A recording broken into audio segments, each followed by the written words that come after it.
local history, local culture, local events, your community.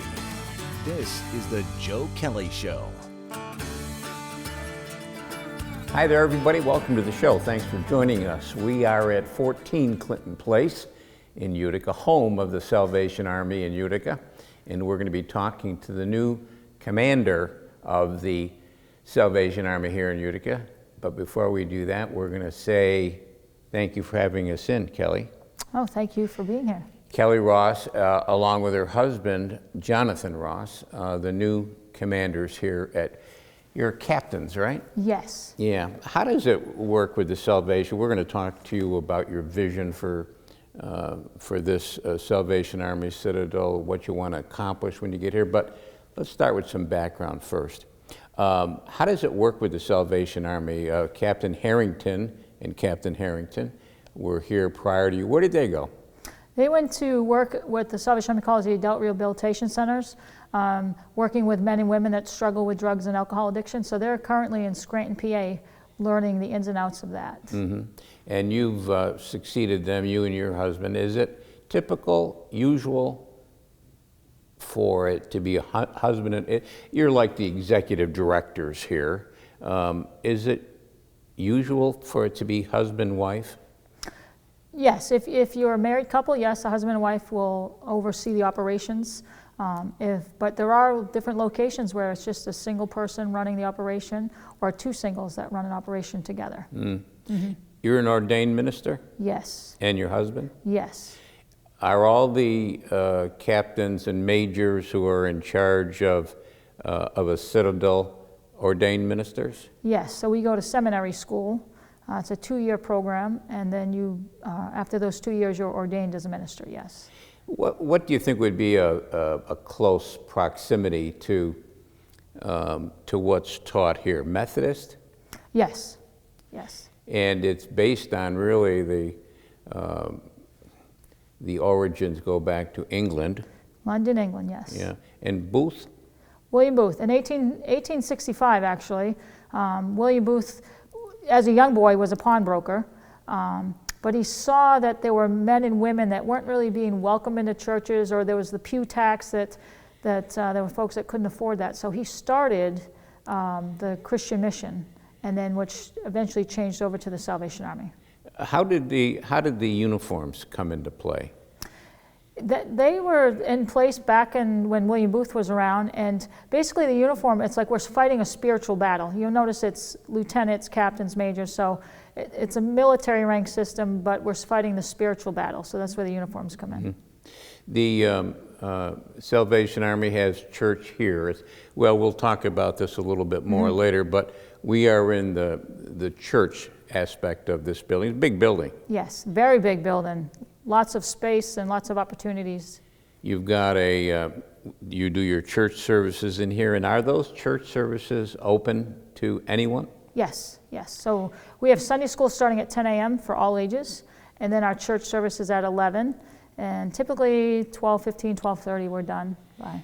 And in addition to the church part of it, you've got a food pantry, we'll talk about that later, and you've got a gymnasium. A gymnasium, a beautiful gymnasium. It is? Yes. Is that being used? Actually, right now, yes. We have some children here. We're doing what we call a summer fun program from 10 to 2. We did all last week, and we're going to finish out this week with it, and gives kids an opportunity to come together, to hang out with their peers, to play games, to learn about the Bible, to have a hot meal, and enjoy each other.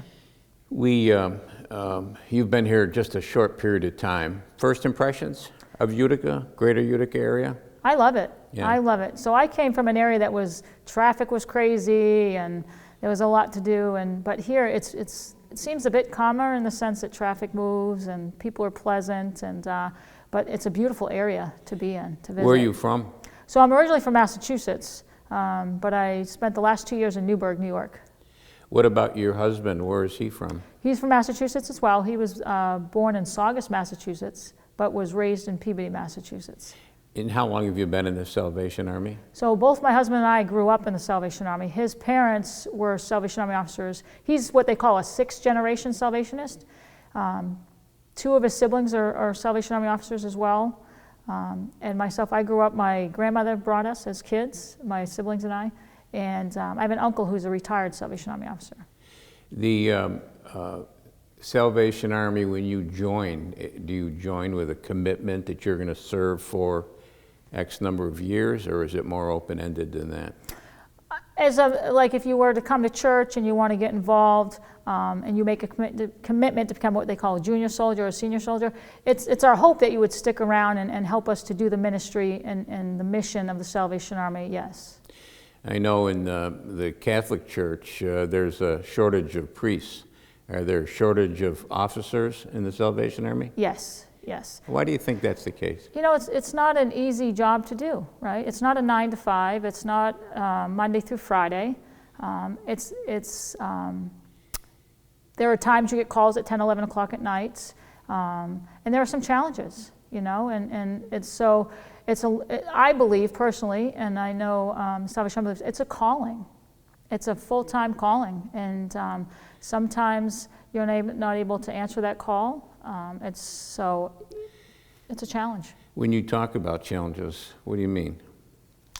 Well, I think, you know, one of the challenges we're facing here is our finances. We don't have a lot of money to do a lot of the services that we need. So not only am I a full-time pastor, but I'm also a full-time fundraiser. And so that's just one of the challenges that we're facing. When I used to talk to Captain Harrington on a fairly regular basis, I would ask him, well, what happens if your Red Kettle campaign doesn't succeed this year, the signature campaign that you have here? Or what happens if you don't get donations, and what happens if this? And he would say, well, then services get cut, yes? Right, right. If you don't have the funds to do the programs, then you've got to start looking at what can be cut. The building itself has got to be an expense.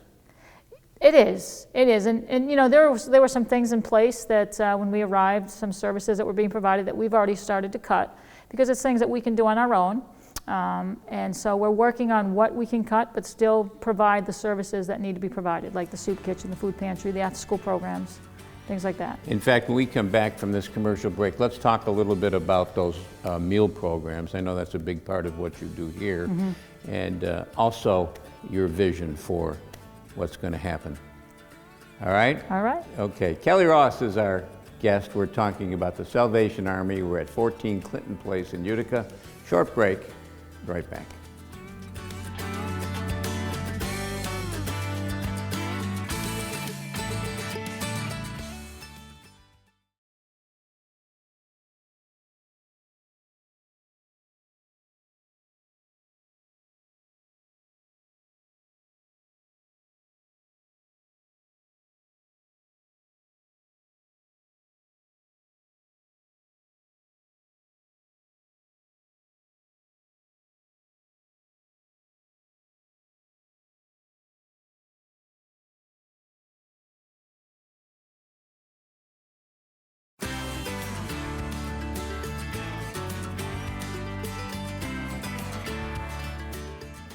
And welcome back, everybody. Thanks for sticking with us. Kelly Ross is our guest. She's Captain Kelly Ross. She's in the Salvation Army, and she is new here on 14 Clinton Place. Her and her husband, Jonathan, have just taken over as the commanders of the Citadel. They call it the Citadel, don't they, Kelly? Yeah. Yes. All right. The big part, or maybe the biggest part of the operation here is what you do with food. Is it the biggest part? It's one of the biggest parts, yes. Okay. Yes. Talk about what you do with food. There's various aspects of it. Yeah, so Monday through Friday we have a soup kitchen that operates from 11 a.m. to 1 p.m. And we have a great cook over there, Miss Loretta, and if you're hungry, you just come on in and get that meal. And then we have a food pantry that operates on Wednesdays from 10 to 2, and you give us a call at the beginning of the week and we schedule an appointment to come in. And we're actually looking to add an evening time to that food pantry, because we understand there are folks that are working that could still utilize our pantry but can't get here during the daytime hours. What's the criteria for all this? If you're hungry, you come. The pantry, I've been in that food pantry, it's pretty big. It's a nice pantry. You got a commercial kitchen in there? And you do things special on holidays, do you not? Yes, I believe there's going to be a Thanksgiving dinner that we do, and we do stuff for Christmas and things like that. So John and I, my front office worker, we're actually having a meeting next week, and we'll finalize all the dates and things for that. What's your, as you come in here, do you have you and your husband have a vision for what you'd like to accomplish? Are there some things that you say, well, this has got to be a priority? I mean, obviously the finances are a priority, right? We've got to connect with the community and figure out a way to raise those much needed dollars in order for us to continue the programs. And also the funding's needed in order for us to do some of the things I like to do is painting classes, offer free painting classes to kids, baking classes for kids, do an open gym program. We have that beautiful gym. We want to fill it with children and families. So that, raising the dollars to do that's an important thing. But, we've just been we've been asked that question a few times, what's your vision, what's your vision? And we've been meeting with a few key folks in the community. We met with the mayor the other day. We're going to be meeting with one of the senators next week. And I want to hear what the need is in the community. And so before we say this is our vision and we set it in stone, I want to be able to understand what the big need is here in the community, and then how we as a Salvation Army can step in and fulfill that need. The money to do your stuff, whatever it happens to be, how are you going to raise it? I know Red Kettle Campaign is the number signature event. Right. Is there anything beyond that? Yeah, I mean, we're in talks with our advisory board and figuring out a few things that we can even do now. So we have this generous donor that has just stepped up to say, listen, for every dollar that's donated, we're going to give you 3. Wow. So we have an opportunity to raise a significant amount of money in a short amount of time. So one of the things we're looking at is Mohawk Valley Gives is coming up, right, September 20th. So anybody that donates to the Salvation Army during that day, September 20th, and you donate $10, your money is going to go further because we have a generous donor that's going to donate. $30? Yeah. $10 becomes 30. What an opportunity. What an opportunity to help us to continue to do the work here in this community. The Red Kettle Campaign, I know in recent years there's been a problem getting bell ringers. Yes, that's been a problem across the board.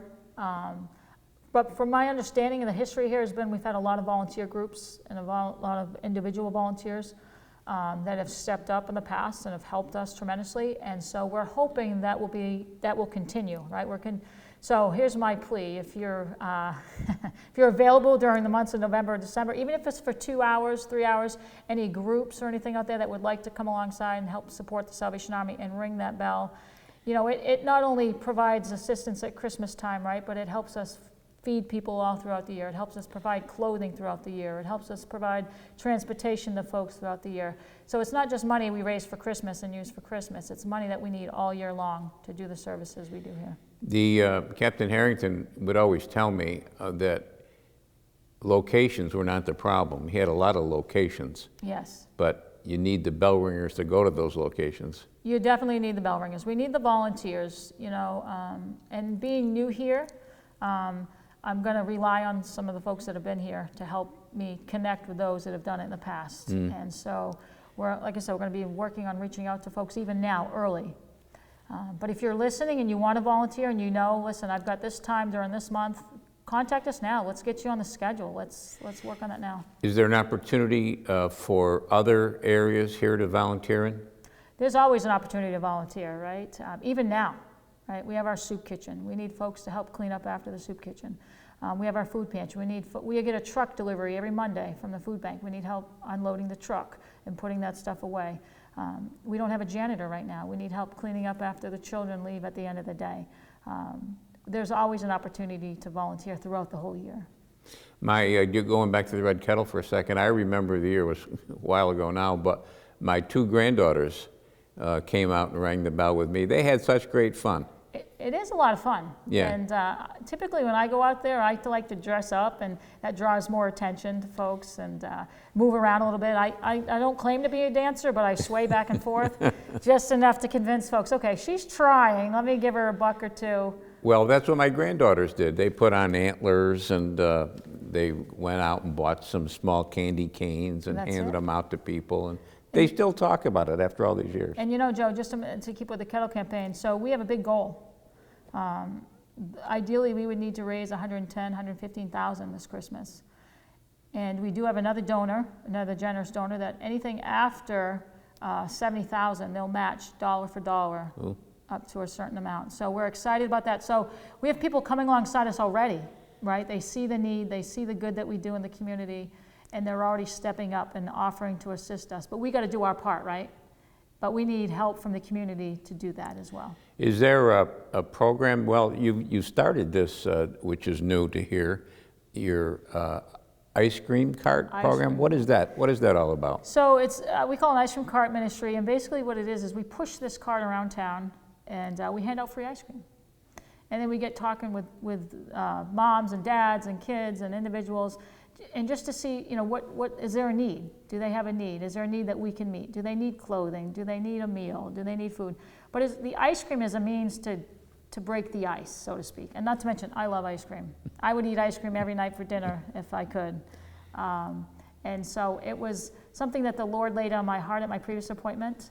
We had no children attending our Sunday services. And so we decided to get an ice cream cart, push it around town, and we gathered 20 children. Sunday school. Is the ice cream cart in the building? Yes, it is. I've got to go take a look at that. Yes, and grab an ice cream before you leave. All right, I will do that. We're going to take a short break. We'll be right back. Kelly Ross is our guest. She is part of a team up here on 14 Clinton Place. Her and her husband, Jonathan, are the new commanders here. Short break, right back.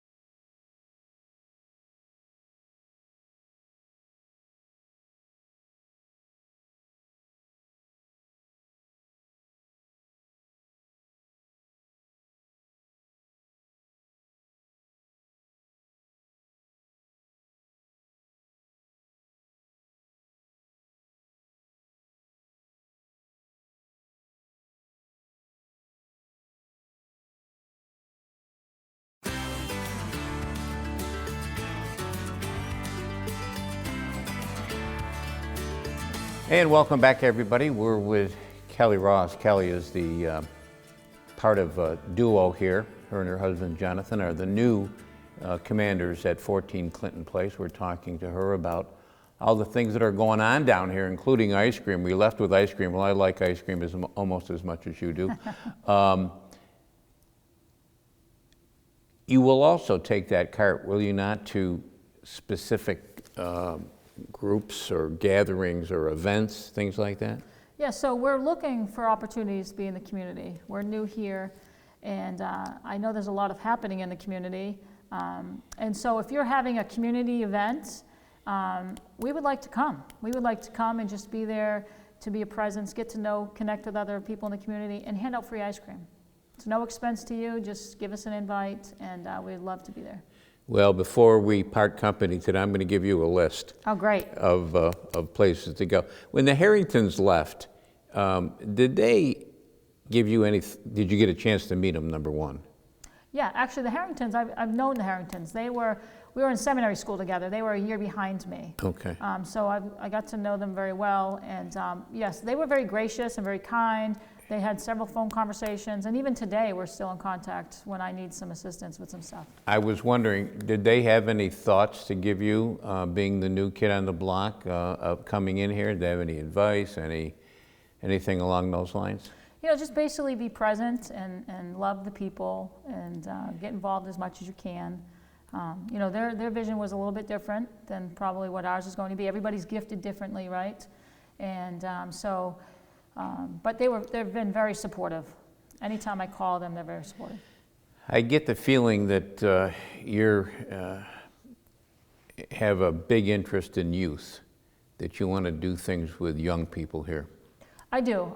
My gifting is with youth, and I love to work with the youth. I also love to work with, you know, adults as well and things like that. So we'll offer programs for both youth and adults, but usually a lot of the things that we will do here are youth-oriented.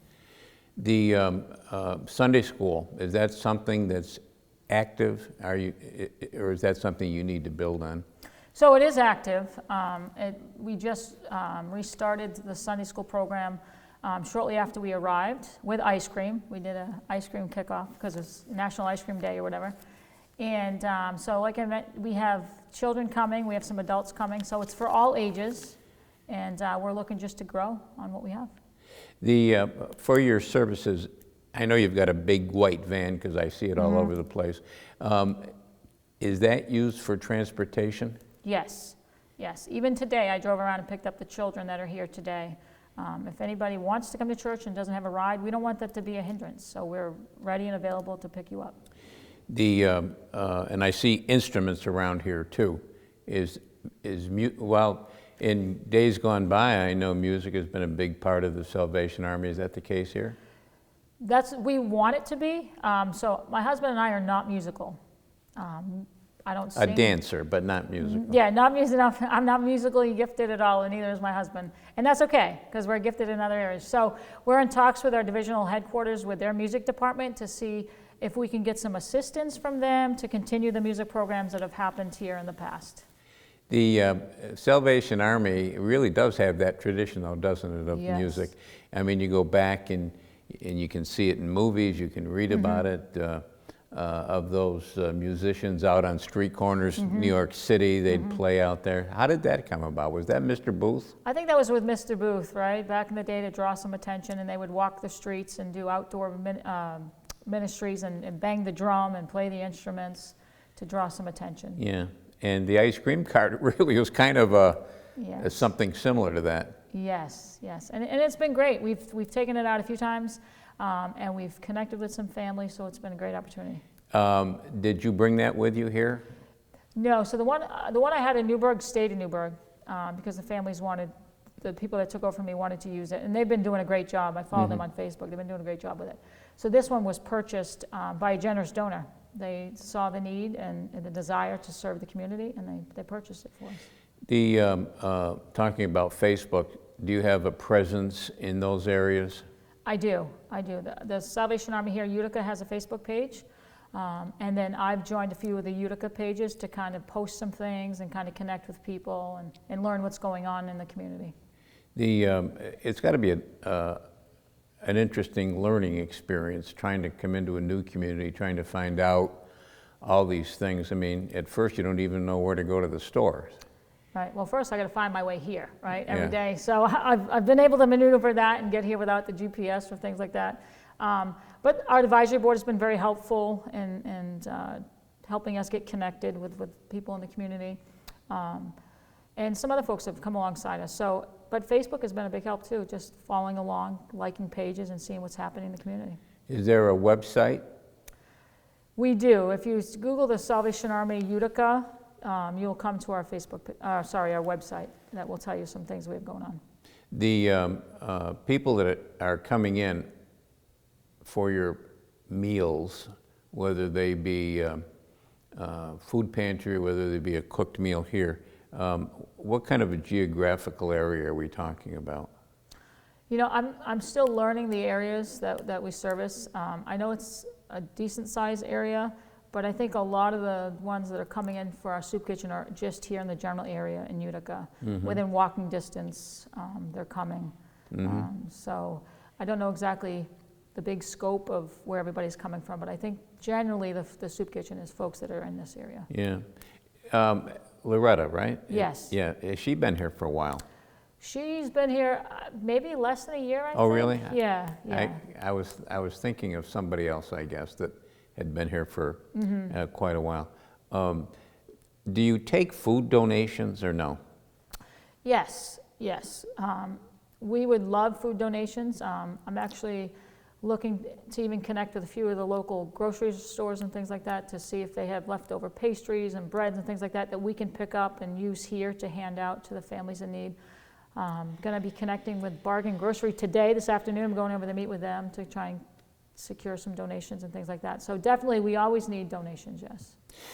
Next time we see each other, we ought to bring your husband in. Yes. All right, good. Yes, absolutely. Good working relationship, or is it tough when you work all day together and you got to go home at night together? No, it's good. It's good because, you know, it's a calling. It's an individual calling. I wasn't just called and he came along with me drudgingly, right? It's a calling that he answered for his life too. So it's a full-time thing, but it's great. Well, good luck here. Thank you.